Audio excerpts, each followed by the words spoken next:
Matagumpay na nagsagawa ng ikalawang batch ng relief operation at medical outreach ang Police Regional Office 11 para sa 1,200 pamilyang napektuhan ng magnitude 7.8 na lindol sa Barangay Calbay, Jose Abad Santos, Davao Occidental noong Hunyo 17, taong kasalukuyan. Ang nasabing aktibidad ay pinangunahan ni Police Brigadier General Leon Victor 07, Regional Director ng PRO 11, katuwang sina Police Colonel Antonio D. Alberio Jr., Chief Regional Community Affairs and Development Division, Police Lieutenant Colonel Eleanor Bautista, OIC, Regional Medical and Dental Unit 11, at Police Colonel Sherwin M. Butil, Provincial Director, Davao Occidental Police Provincial Office. Habang isinasagawa ang nasabing relief operation, ang PRO 11 ay nagbigay ng mga relief goods na naglalaman ng bigas, kape, asukal, mga canned goods and noodles, maging mga hygiene kits na may lamang toothbrush, toothpaste, tissue, sabon at mga sanitary napkins. Meron ding ipinamahagi na libreng lugaw o arroz-galdo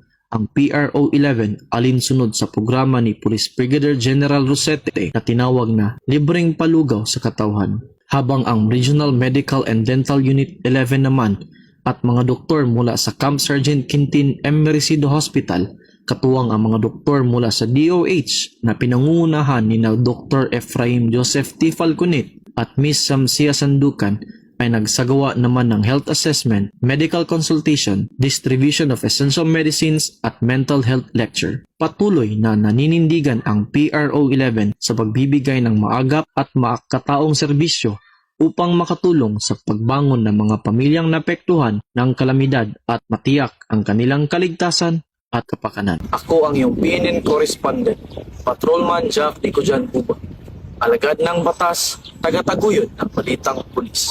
Ito ang bagong PNP para sa bagong Pilipinas. Serbisyong mabilis, tapat at nararamdaman.